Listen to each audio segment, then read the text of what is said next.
Bismillahirrahmanirrahim. Assalamualaikum warahmatullahi wabarakatuh.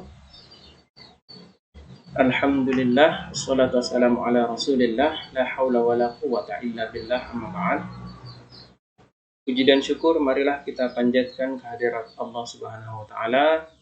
Salawat dan salam semoga senantiasa tercurahkan kepada junjungan kita Nabiullah Muhammad sallallahu alaihi wasallam. Apa kabar Ananda soleh dan soleha? Semoga senantiasa dalam keadaan sehat dan selalu dalam lindungan dan kasih sayang Allah Subhanahu wa taala. Amin. Baik, pada pertemuan kali ini perkenankan Bapak untuk membawakan materi tentang iman kepada qada dan qadar. Ada beberapa indikator yang ingin dicapai, standar kompetensi dan kompetensi dasar.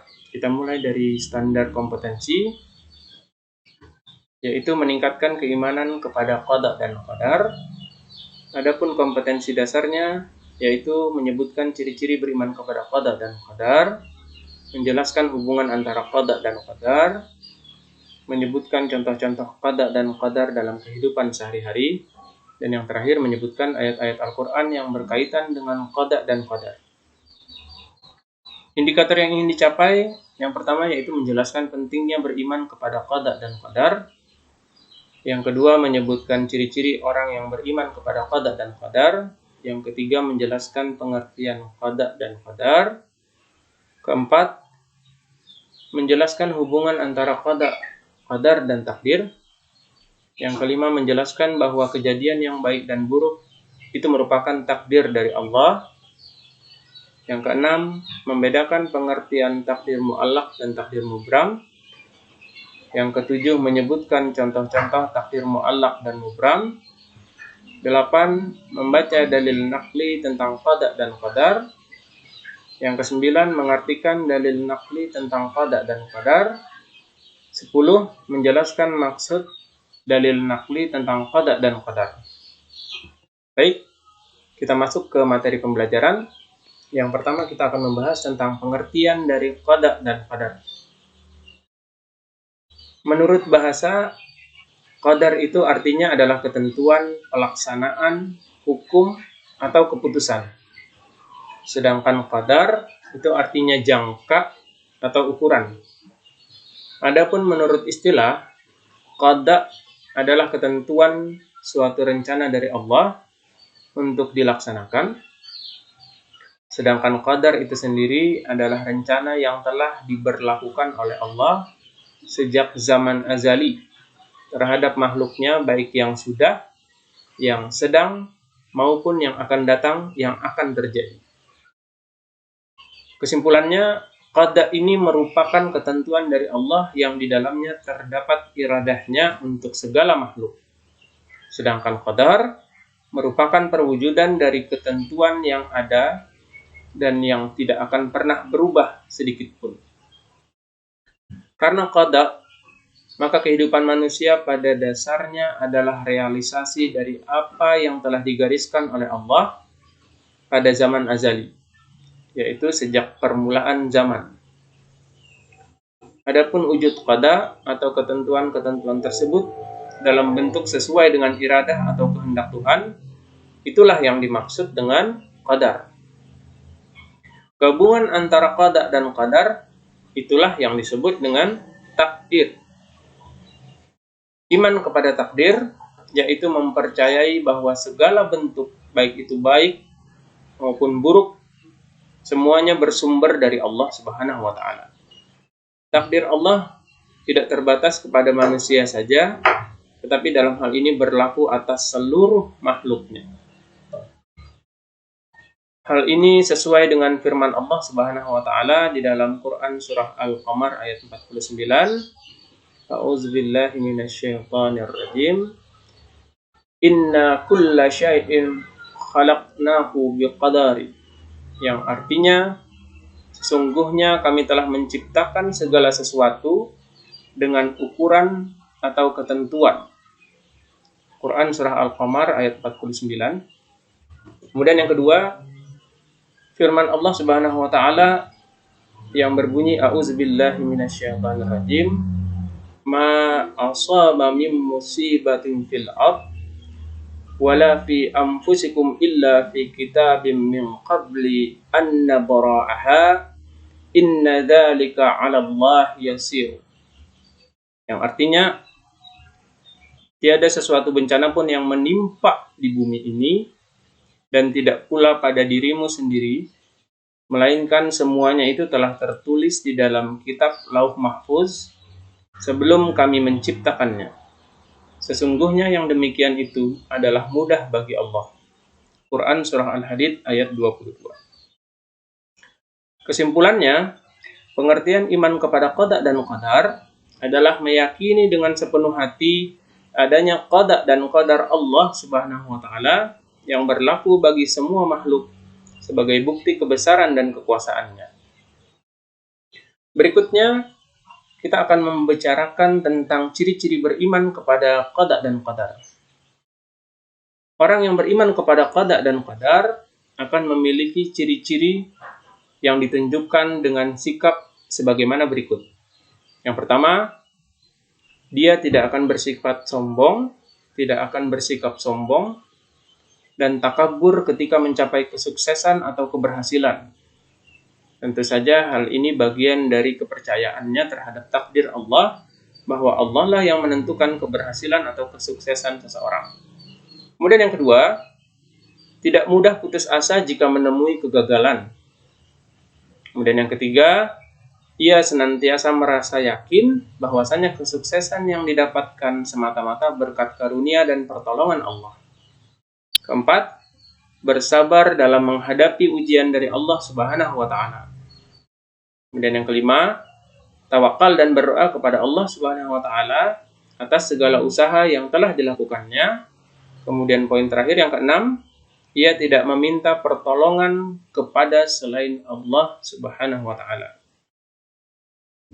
Oke, poin berikutnya kita akan membahas tentang hubungan qada dan qadar. Qada dan qadar itu mempunyai hubungan yang sangat erat. Ibarat hubungan antara rencana dan pelaksanaan dari rencana tersebut. Atau planning, kemudian aplikasinya di dunia nyata. Qada itu adalah rencana dan ketetapan Allah Subhanahu wa taala. Sedangkan qadar Allah akan selalu sesuai dengan qadanya. Artinya, perbuatan Allah akan selalu sama dengan apa yang direncanakan dan ditetapkannya. Mengenai qada dan qadar ini, tidak ada yang mengetahuinya kecuali Allah itu sendiri. Oleh karena itu, setiap makhluk harus selalu berusaha dengan sebaik mungkin dan memohon kepada Allah Subhanahu wa taala agar diberi nikmat kebaikan dalam kehidupan dunia dan akhirat. Berikutnya, perbedaan antara takdir mubram dan takdir mu'allaq. Apa itu takdir mubram? Takdir mubram itu sendiri adalah ketentuan Allah Subhanahu wa taala yang sudah pasti berlaku atas manusia tanpa dapat dielakkan lagi meskipun dengan ikhtiar atau usaha. Artinya, setiap yang terjadi ketika sudah ditentukan oleh Allah, maka ia akan terjadi sesuai dengan apa yang dikehendaki oleh Allah, atau bisa disebut dengan takdir yang tidak dapat dirubah. Poin kedua adalah takdir mu'allaq. Apa itu takdir mu'allaq? Yaitu ketentuan Allah Subhanahu wa taala yang mungkin dapat diubah oleh manusia melalui ikhtiar dan tentu saja tetap dengan izin Allah, atau dalam hal ini jika Allah mengizinkan. Artinya, secara singkat kita dapat mendefinisikan bahwa takdir mu'allaq adalah bentuk takdir yang dapat diubah dengan usaha dan tentunya dengan izin Allah. Baik, kita pindah ke pembahasan berikutnya, yaitu contoh takdir mubram dan takdir mu'allaq. Contoh takdir mubram. Ada beberapa contoh yang ditampilkan. Yang pertama, contoh dari takdir mubram itu sendiri adalah datangnya hari kiamat. Kemudian yang kedua, jenis kelamin dari bayi yang baru lahir. Kemudian yang ketiga, kematian seseorang. Yang keempat, jodoh, dan yang kelima umur. Dari kelima contoh takdir mubram ini kita bisa membahas bersama bahwa dari kelimanya ini termasuk contoh takdir yang tidak ada campur tangan manusia atau tidak dapat dirubah. Kemudian yang kedua, contoh takdir mu'allaq. Contoh takdir mu'allaq ini sendiri ada 3 sebagaimana yang disajikan dalam tampilan slide ini. Yang pertama, usaha untuk menjadi pandai. Kita harus belajar dengan tekun dan sungguh-sungguh. Dalam hal ini, usaha seseorang untuk menjadi pandai itu dapat berjalan sesuai dengan apa yang dia harapkan melalui usaha dia dalam proses belajar. Artinya, takdir seseorang untuk bodoh itu dapat dirubah ketika dia belajar. Yang kedua, untuk menjadi kaya, maka kita harus rajin bekerja dan berusaha dengan sungguh-sungguh. Artinya untuk mencapai kesuksesan, maka seseorang dapat menempuh usaha dengan cara bekerja dan berusaha secara sungguh-sungguh. Adapun contoh yang ketiga, untuk menjadi sehat, maka kita harus bersungguh-sungguh menjaga kebersihan secara menyeluruh. Baik, berikutnya kita pindah kepada dalil naqli tentang qada dan qadar. Yang pertama, terdapat di dalam Quran surah An-Nisa ayat 78, yang artinya, di mana saja kamu berada, kematian akan mendapatkan kamu. Kendatipun kamu di dalam benteng yang tinggi lagi kokoh. Dan jika mereka memperoleh kebaikan, mereka mengatakan, ini adalah dari sisi Allah. Dan kalau mereka ditimpa sesuatu bencana, mereka mengatakan, ini datangnya dari sisi kamu, Muhammad. Katakanlah, semuanya datang dari sisi Allah. Maka mengapa orang-orang itu, orang munafik, hampir-hampir tidak memahami pembicaraan sedikit pun. Yang kedua, Quran surah Al-Hijr ayat 5, yang artinya tidak ada suatu umat pun yang dapat mendahului ajalnya dan tidak pula dapat mengundurkannya. Kemudian yang ketiga, Quran surah Al-Ankabut ayat 62, yang artinya Allah melapangkan rezeki bagi siapa saja yang dikehendakinya di antara hamba-hambanya dan dia pula yang menyempitkan baginya. Sesungguhnya Allah Maha mengetahui segala sesuatu. Poin berikutnya kita masuk kepada maksud dalil naqli tentang qada dan qadar. Yang pertama, Quran surah An-Nisa ayat 78. Di dalam ayat ini dijelaskan bahwa kematian itu adalah perkara yang pasti terjadi. Tidak seorang pun dapat lari darinya. Terkadang justru bagi mereka yang terjun di medan perang, tidak terkena musibah. Mereka mempunyai sifat apabila mendapatkan kesenangan dari nikmat, akan berkata bahwa Allah telah memuliakan mereka. Akan tetapi apabila ditimpa musibah, mereka mengatakan bahwa hal itu disebabkan oleh kesialan Nabi Muhammad SAW. Dengan demikian jelas bahwa kematian atau maut merupakan qadar Allah yang sudah pasti terjadi. Kemudian yang kedua, Quran surah Al-Hijr ayat 5 menjelaskan bahwa ajal manusia sudah ditetapkan oleh Allah Subhanahu wa taala. Tidak ada satupun makhluk yang dapat mendahuluinya, baik itu memajukannya ataupun mengundurkannya. Kemudian yang ketiga, Quran surah Al-Ankabut ayat 62.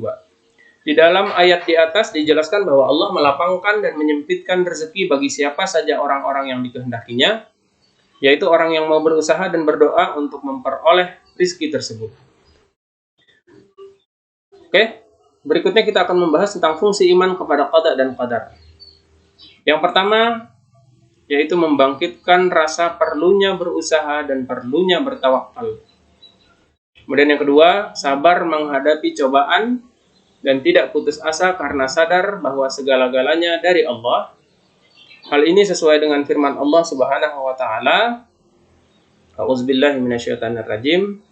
Alladzina idza asabathum musibat qalu inna lillahi wa inna ilaihi raji'un. Artinya, yaitu orang-orang yang apabila ditimpa musibah, mereka mengucapkan inna lillahi wa inna ilaihi raji'un. Quran surah Al-Baqarah ayat 156.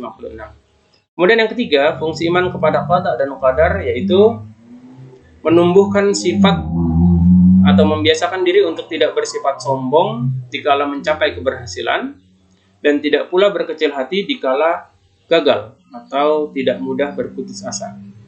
Poin keempat, sabar menerima kenyataan sehingga terhindar dari sifat iri dan dengki. Dan yang kelima, meningkatkan kesabaran, ketakwaan, dan hidup istiqomah.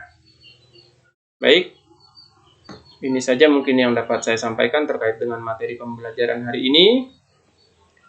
Kurang lebihnya mohon dimaafkan. Semoga pelajaran kita pada hari ini membawa manfaat bagi kita semua. Kita tutup dengan membaca doa kifaratul majlis. Subhanakallahumma wa bihamdika asyhadu an la ilaha illa anta astaghfiruka wa atubu ilaik. Assalamualaikum warahmatullahi wabarakatuh.